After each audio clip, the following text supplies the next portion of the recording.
Bismillahirrahmanirrahim. Saya Ayuning Tias dari kelompok 5 akan mencoba memaparkan tentang pengertian bimbingan karir atau jabatan. Yang pertama, saya akan coba memaparkan pengertian tentang pengertian bimbingan karir. Dalam kamus bahasa Inggris, guidance atau bimbingan dikaitkan dengan asal katanya guide yang artinya menuju jalan atau showing the way, memimpin leading, menentukan conducting, memberikan nasihat giving advice. Sedangkan menurut Kamus Bahasa Indonesia, bimbingan yaitu memberikan informasi atau mengarahkan atau menentukan ke suatu tujuan. Definisi bimbingan yang pertama dikemukakan dalam Years Book of Education tahun 1955 yang menyatakan bahwa bimbingan adalah suatu proses pembantu individu melalui usahanya sendiri untuk menemukan dalam mengembangkan potensi-potensinya demi kebahagiaan pribadi dan kemanfaatan sosial. Nah, dalam pengertian bimbingan ini juga terdapat dalam Quran Surat Al-Maidah ayat 2 yang artinya, dan tolong menolonglah kamu dalam mengerjakan kebajikan dan takwa, dan jangan tolong menolong dalam berbuat dosa dan pelanggaran, dan bertakwalah kamu kepada Allah, sesungguhnya Allah amat berat siksanya. Nah, ayat ini mewajibkan orang-orang mukmin untuk saling tolong menolong kepada sesama dalam berbuat kebaikan dan bertakwa untuk kepentingan dan kebahagiaan mereka, dan dilarang untuk tolong menolong dalam berbuat dosa atau maksiat, dan bertakwalah kepada Allah agar terhindar dari siksanya yang sangat berat. Ini merupakan hal yang vital bagi seorang pendidik, terutama seorang pembimbing dan konselor, untuk membantu peserta didik agar memperoleh kebahagiaan dan kepuasan dalam menjalani kehidupan. Selanjutnya, pengertian karir menurut Kamus Besar Bahasa Indonesia yaitu sebagai perkembangan dan kemajuan baik dalam kehidupan, pekerjaan atau jabatan seseorang. Nah, biasanya pekerjaan yang dimaksud itu ialah pekerjaan yang mendapat imbalan, kayak berupa gaji maupun uang. Menurut Profesor Edgar H. Schein, karir diartikan sebagai suatu pandangan yang telah membudaya mengenai tingkat kemajuan yang terbatas pada tingginya gaji atau upah adalah inti dari pengertian karir. Nah, dari karir ini juga terdapat dalam Quran Surat Al-Insyirah ayat 7 yang artinya, apabila kamu telah selesai dari sesuatu urusan, kerjakanlah dengan sungguh-sungguh, atau urusan yang lain. Maksudnya, kalau kita udah selesai ngerjain satu urusan, kerjain urusan yang lain. Nah, dari ayat tersebut Allah memerintahkan bahwa bila telah selesai mengerjakan sesuatu amal perbuatan, maka hendaklah beliau mengerjakan amal perbuatan yang lainnya, sebab dalam keadaan terus beramal, Nabi Muhammad SAW akan menemui ketenangan jiwa dan kelapangan hati. Ayat ini mengajukan agar Nabi SAW tetap rajin dan terus menerus beramal. Jadi ayat ini memberikan suatu nasihat kepada kita. Kalau misalkan udah menyelesaikan pendidikan seperti sekolah menengah, nah maka kita harus beramal kebaikan, kayak mengamalkan ilmu yang kita dapat. Terus dalam melakukan amal kebaikan itu terdapat banyak cara, salah satunya itu dengan bekerja, melanjutkan pendidikan, kursus, dan lain-lain. Nah, jadi dari pengertian bimbingan dan karir tadi bisa disimpulkan bahwa bimbingan karir di sekolah merupakan suatu proses untuk membantu peserta didik dalam mengembangkan potensinya untuk merencanakan masa depannya dengan mempertimbangkan keadaan dirinya dengan keadaan lingkungan hidupnya, sehingga dengan adanya bimbingan karir ini peserta didik dapat mengembangkan potensinya dan memilih pekerjaan yang tepat dan sesuai dengan potensi yang dimilikinya. Mungkin sekian pemaparan dari saya. Mohon maaf apabila ada kekurangan atau kesalahan. Sekian, terima kasih. Bismillahirrahmanirrahim. Assalamualaikum warahmatullahi wabarakatuh. Teman-teman, saya kebetulan sebagai Dimam Ghafari akan membawakan materi mengenai tujuan bimbingan karir dan prinsip-prinsip bimbingan karir. Yang pertama, tujuan bimbingan karir. Tujuan bimbingan karir di dalamnya terdapat 2 poin. Yang pertama tujuan umum dan yang kedua tujuan khusus. Pertama tujuan umum. Tujuan umum dari bimbingan karir di sekolah yaitu untuk membantu peserta didik memiliki keterampilan dalam mengambil keputusan mengenai karirnya di masa depan. Jadi tujuan ini lebih menitik beratkan kepada pengambilan keputusan peserta didik mengenai karirnya di masa depan. Tentunya dengan memerhatikan minat, bakat, potensi, dan cita-cita peserta didik tersebut. Kemudian yang kedua, tujuan khusus. Tujuan khusus mungkin ada ya di makalah. Ini. Mana sih? Tujuan khusus bimbingan karir. Yang pertama, dapat memahami dan menilai dirinya sendiri, terutama yang berkaitan dengan potensi-potensi yang ada dalam dirinya, mengenai kemampuan, minat, bakat, sikap, dan cita-citanya. Jadi guru pembimbing di sini bertugas untuk mengarahkan atau memberikan penjelasan mengenai potensi yang ada pada peserta didik tersebut, yang kemudian disalurkan pada karir atau pekerjaan yang senada atau berkaitan dengan minat, bakat, potensi, ataupun cita-cita dari peserta didik tersebut. Yang kedua, menyadari dan memahami nilai-nilai yang ada dalam dirinya dan yang ada dalam masyarakat. Kemudian yang ketiga, mengetahui berbagai jenis pekerjaan yang berhubungan dengan potensi yang ada dalam dirinya, mengetahui jenis-jenis pendidikan dan latihan yang diperlukan bagi suatu bidang tertentu, memahami hubungan usaha dirinya yang sekarang dengan masa depan.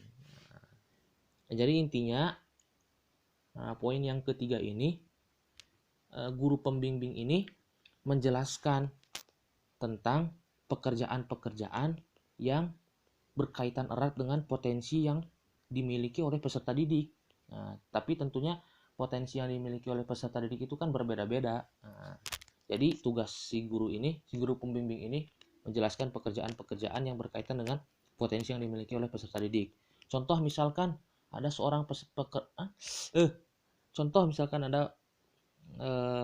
peserta didik yang dia itu diberikan potensi dalam kecerdasan menghitung, misalkan dia itu suka hitung-hitungan. Kalau ada pelajaran hitung-hitungan suka, dia itu rajin, pengrajinnya dalam hal kecerdasan menghitung. Si guru pembimbing ini mengarahkan atau memberikan penjelasan, ada nih pekerjaan-pekerjaan yang berkaitan erat dengan hitung-menghitung atau persentase hitung-menghitungnya itu lebih tinggi gitu. Misalkan guru matematika, misalkan dosen statistika, misalkan begitu. Jadi intinya guru itu menjelaskan mengenai pekerjaan-pekerjaan yang berkaitan dengan potensi yang ada dalam peserta didik gitu. Kemudian yang keempat, menemukan hambatan-hambatan yang mungkin timbul yang disebabkan oleh dirinya sendiri dan faktor lingkungan, serta mencari jalan untuk dapat mengatasi hambatan-hambatan tersebut. Kemudian yang terakhir, peserta didik dapat merencanakan masa depannya serta menemukan karir dan kehidupan yang serasi dan sesuai. Begitu. Kemudian balik lagi. Jadi tujuan utama dari bimbingan karir menurut Surya adalah membantu individu untuk memperoleh kompetensi yang diperlukan hidupnya dan mengembangkan karir yang dipilihnya secara optimal. Bimbingan karir bertujuan agar peserta didik memahami apa yang ada dalam dirinya dengan baik dan mengetahui pekerjaan apa saja yang ada dan kriteria-kriteria yang harus dipenuhi dalam pekerjaan tersebut, sehingga terbentuk perpaduan yang serasi antara pekerjaan yang dipilih dengan potensi yang dimilikinya. Jadi intinya tujuan bimbingan karir di sini yaitu untuk menselaraskan mungkin ya potensi, minat, bakat dan cita-cita peserta didik dengan pekerjaan yang nantinya akan digeluti oleh peserta didik tersebut, mungkin begitu. Kemudian beralih ke prinsip-prinsip bimbingan karir. Surya lagi, ketemu lagi dengan Surya. Surya ini siapa sih, misalkan ya? Kok ada di tujuan utama bimbingan karir menurut Surya?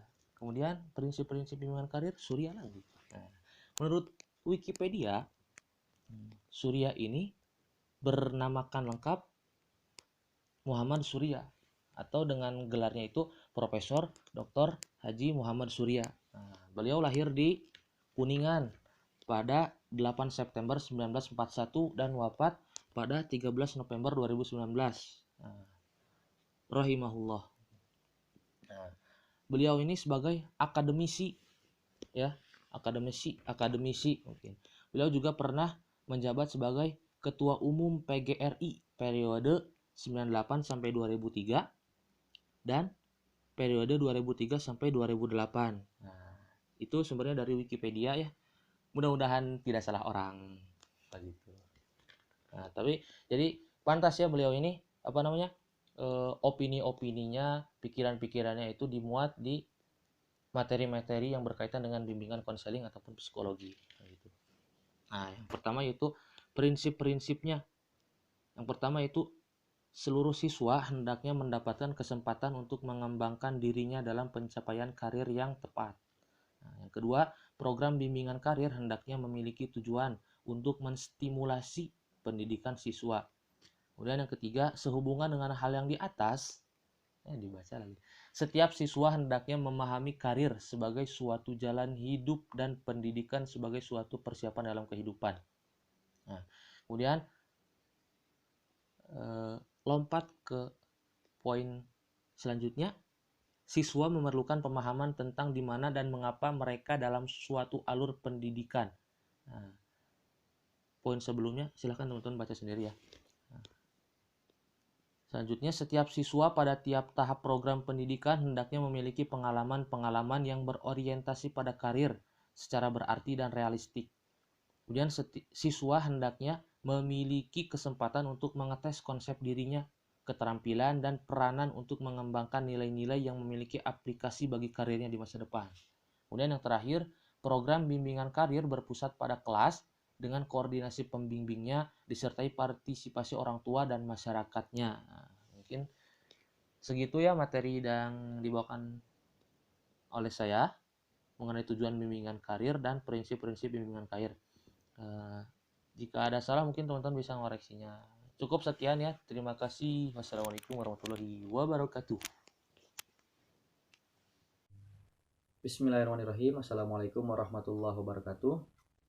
Bapak Dr. Haji Tarsono, SAG MPD yang saya hormati, saya Egy Eka Pribadianto akan memaparkan sedikit materi mengenai jenis-jenis layanan dan kegiatan bimbingan karir. Ada 7 jenis layanan. Yang pertama adalah layanan informasi. Layanan informasi merupakan layanan untuk memberikan informasi yang dibutuhkan oleh peserta didik akan informasi mengenai karir seperti lowongan pekerjaan, pendaftaran perguruan tinggi, kursus, dan lain-lain. Yang kedua adalah layanan penempatan dan penyaluran. Merupakan layanan yang membantu siswa untuk memperoleh penempatan dan penyaluran yang tepat di dalam jurusan atau program studi, program latihan, dan magang. Yang ketiga, layanan konseling perorangan, yaitu layanan bimbingan dan konseling yang memungkinkan peserta didik mendapatkan layanan langsung secara tatap muka dengan guru pembimbingnya dalam rangka pembahasan dan pengentasan permasalahan pribadi yang dideritanya. Yang keempat, layanan bimbingan kelompok merupakan layanan yang memungkinkan peserta didik secara bersama-sama melalui dinamika kelompok memperoleh berbagai bahan dari narasumber tertentu, terutama dari guru pembimbing, yang membahas secara bersama-sama pokok bahasan tertentu yang berguna untuk menunjang pemahaman dan kehidupan mereka sehari-hari. Yang kelima, layanan konseling kelompok merupakan layanan untuk membantu individu menyelesaikan masalah-masalah secara berkelompok.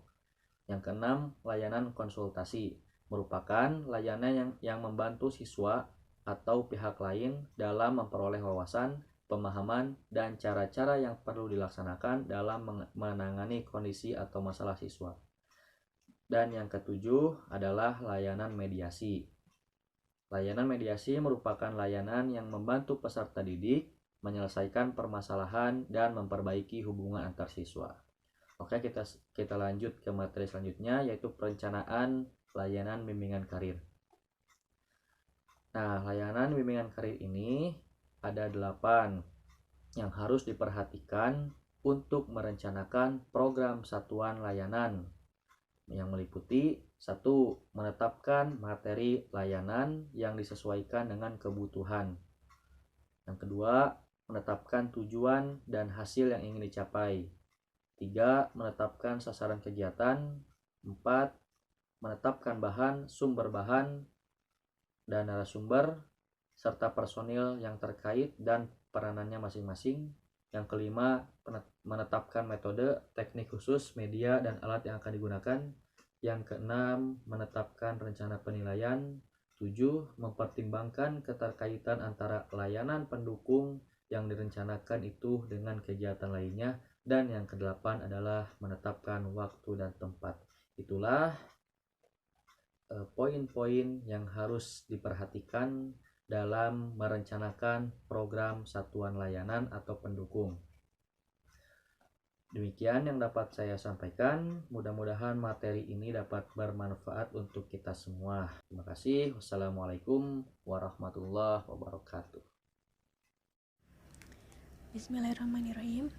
Saya Firdausya akan sedikit menjelaskan materi selanjutnya, yaitu layanan bimbingan karir. Nah, layanan bimbingan karir ini ada 6. Yang pertama, layanan informasi, layanan penempatan dan penyaluran, layanan konseling perorangan atau individu, layanan bimbingan kelompok, layanan konsultasi, sama layanan mediasi. Nah, yang pertama itu ada layanan informasi. Layanan informasi ini bisa dilakukan dengan ceramah, tanya jawab, ataupun diskusi yang dilengkapi dengan peragaan seperti tayangan, foto, film, ataupun video. Dan juga bisa dilakukan dengan cara peninjauan ke tempat lapangan kerja tersebut, tapi yang terkait, yang sesuai sama pembahasannya gitu. Nah, terus yang selanjutnya itu ada layanan penempatan dan penyaluran. Terus ada layanan konseling perorangan. Nah, dalam konseling perorangan ini diberikan bantuan dengan menggunakan teknik-teknik konseling seperti yang pertama ada menciptakan hubungan baik, kemudian membantu siswa meningkatkan pemahaman diri, memberikan nasihat atau merencanakan program kegiatan, membantu siswa dalam melaksanakan keputusan atau rencana kegiatan yang dipilihnya. Kemudian ada selanjutnya ada layanan bimbingan kelompok. Nah, layanan ini itu dilaksanakan secara rutin. Selain rutin juga ini tuh diadainnya teratur gitu, jelas. Juga layanan kelompok ini di sini tuh guru berperan sebagai fasilitator dan bertindak langsung dalam kelompok tersebut. Kemudian ada layanan konsultasi. Nah, dalam layanan konsultasi ini terdapat 2 tahap, yaitu tahap konsultasi yang dilakukan oleh konselor kepada konsulti. Yang kedua itu ada tahapan penanganan yang dilakukan oleh konsulti kepada konseli ataupun pihak ketiga. Terus yang terakhir itu ada layanan mediasi. Nah, layanan mediasi ini bergantung pada masalah yang dihadapi oleh peserta didiknya. Nah, layanan mediasi juga dilakukan secara kondisional dan juga membutuhkan media yang diperlukan untuk mengatasi masalahnya tersebut. Nah, kemudian pembahasan selanjutnya itu ada tentang evaluasi dan tindak lanjut layanan bimbingan karir. Di sini terdapat